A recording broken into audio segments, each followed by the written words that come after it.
بسم اللہ الرحمن الرحیم۔ السلام علیکم ورحمۃ اللہ وبرکاتہ۔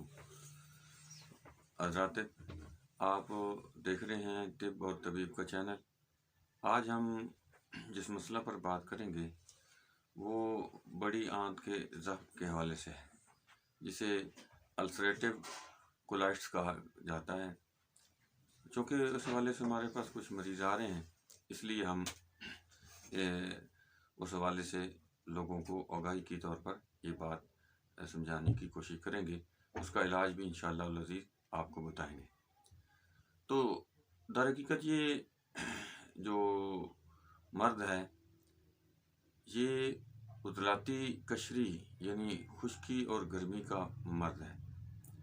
جب خوراک ہضم ہو کر بڑی آنت میں جاتی ہے تو وہاں پر پانی کی کمی کی وجہ سے وہاں خشکی جو تیز ہو جاتی ہے، خشکی بڑھ جاتی ہے، تو وہاں پر گرمی ساتھ ہونے کی وجہ سے زخم پیدا ہو جاتے ہیں، اسے السر کہتے ہیں۔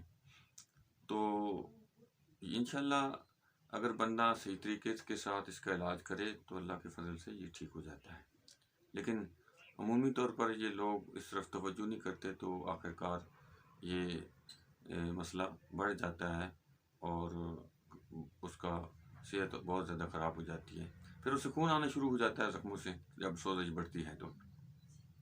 تو چونکہ یہ ویڈیو ہم تھوڑی کم سی بناتے ہیں، زیادہ بنانا مسئلہ ہوتا ہے، تو ہم فوراً اپنے اس طریقہ علاج کی طرف آتے ہیں۔ تو سب سے پہلے تو مریض کو چیک کرنے کے بعد ہم دیکھیں گے کہ کس سٹیج پر وہ مسئلہ ہے۔ بڑی آنت کا جو زخم ہے جسے السریٹو کولائٹس کہتے ہیں، تو اب اس کا علاج یہ ہے کہ ہمارے اس طب کے اندر شدید سکس کے نام سے ایک دوائی بنائی جاتی ہے۔ اس کا نسخہ آپ سن لیں، وہ خود بندہ بنا سکتا ہے۔ تو اس میں جو سب سے پہلے زیرہ سفید لینا ہے، ملٹھی لینی ہے اور ہلدی برابر وزن میں یہ لے کر اس کو آپ گرائنڈ کر لیں، کوٹ لیں، سفوف بنا لیں۔ تو یہ آدھی چمچ جو ہے کھانا کھانے سے پہلے اس کو لینا ہے، جس کو یہ مرض ہو، یہ مسئلہ ہو۔ اس کے ساتھ دوسری جو چیز ہے وہ یہ ہے کہ کڑا چھال ایک دوائی ہے، وہ کڑا چھال لے لیں، اس کا سفوف بنا لیں اور چنے کے برابر وہ لے لیں، اس سفوف کو لے لیں اور اس میں تریاکسس جو ہے وہ ڈال دیں۔ اب تریاکسس کیا ہے اس کا میں فارمولہ بتا دیتا ہوں۔ ایک رتی کے برابر اس چنے کے کڑا چھال کا جو سفوف ہے وہ ڈال کے مکس کر کے آپ وہ پانی کے ساتھ 3 وقت آپ لیں کھانے کے بعد۔ تریاکسس کیا ہے؟ 10 گرام آپ نے آگ کا دودھ لینا ہے اور 150 گرام ہلدی لے لینی۔ اس ہلدی کو آپ نے کڑھائی میں ڈال لیں اور اس میں اوپر آپ وہ 10 گرام جو دودھ ہے وہ ڈال لیں، اس کو مکس کر لیں۔ تو اس کو بھوننا شروع کریں۔ جب وہ دھواں سے نکلنا شروع ہو جائے، تھوڑا صحیح وہ گرم ہو جائے، تو پھر آپ نے اس کو اتار لینا ہے، اس کو کوٹ لینا ہے، اس کا سفوف بنا لینا ہے۔ اس کو سفوف بنا کے مکس کر کے آپ نے اس کی ایک رتی اس کڑا چھال جو سفوف تھا چنے کے برابر، جو وہ سفوف لے کر اس میں ڈال کے آپ نے اس کو استعمال کرنا ہے 3 ٹائم آپ کھانا کھانے کے بعد۔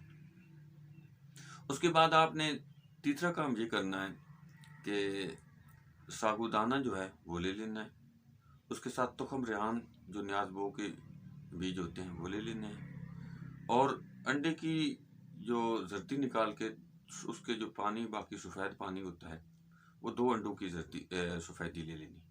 اس 2 انڈوں کی سفیدی میں آپ نے 1 چمچ تخم ریحان ڈال لینے اور 2 چمچ آپ نے وہ ساگودانہ ڈال لینا۔ آدھا کلو دودھ لے لینا ہے، اس میں یہ چیزیں جو ہیں ساگودانہ بھی ڈال لینا ہے، 2 انڈوں کی سفیدی جو پانی ہے وہ بھی ڈال لینا ہے، تخم ریحان جو 1 چمچ ڈالی ہے وہ بھی ڈال لینا ہے۔ تو اس کی ایک کھیر سی بنا لینی ہے آدھا کلو دودھ کے اندر۔ تو وہ 3 ٹائم جو ہیں وہ مریض کھانا کھانے کے جو روٹین میں کھانا کھانا ہے، اس کے بعد آپ نے وہ 3 ٹائم آپ نے دن میں کھانا کھانا ہے۔ اس کے ساتھ ایک ہماری دوائی مفید عام جو ہے وہ استعمال ہوتی ہے۔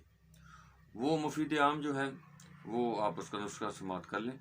گاؤ زبان جو ہے وہ لے لینا، وہ تنکے ہوتے ہیں۔ ملٹھی جو ہے اس کو لے لینا ہے، اس کے ساتھ زیرہ سفید لے لینا ہے، اس کے ساتھ گوند کیکر جو ہے وہ، یہ چاروں چیزیں جو ہیں برابر وزن میں لے کر اس کا سفوف بنا لینا ہے، اور اس کو پھر آدھا چمچ جو ہے وہ 3 ٹائم کھانے کے بعد استعمال کرنے ہیں۔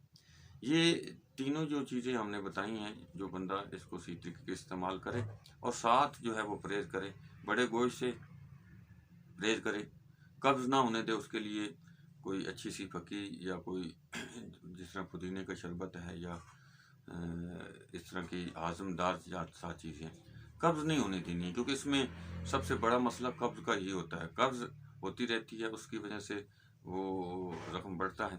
تو یہ چیزیں استعمال کریں تو اللہ کے فضل سے آپ کو جو یہ زخم ہے تو انشاءاللہ 3 یا 4 ہفتوں کے اندر کافی حد تک دور ہو جاتا ہے۔ اس کے بعد بھی آپ ٹیسٹ کروا لیں، اگر وہ کچھ ہو تو 1-2 ہفتے اور یہ دوائی استعمال کریں تو اللہ کے فضل سے یہ سب ٹھیک ہو جائے گا۔ اگر یہ ہماری ویڈیو اچھی لگے تو اس کو لائک کریں، اس کو شیئر کریں، اور اس کے ساتھ ساتھ آپ کمنٹس میں جو مسئلہ پوچھنا چاہیں وہ آپ پوچھ سکتے ہیں۔ اللہ تعالی ہم سب کو اس پہ عمل کی توفیق عطا فرمائے۔ وما توفیقی الا باللہ۔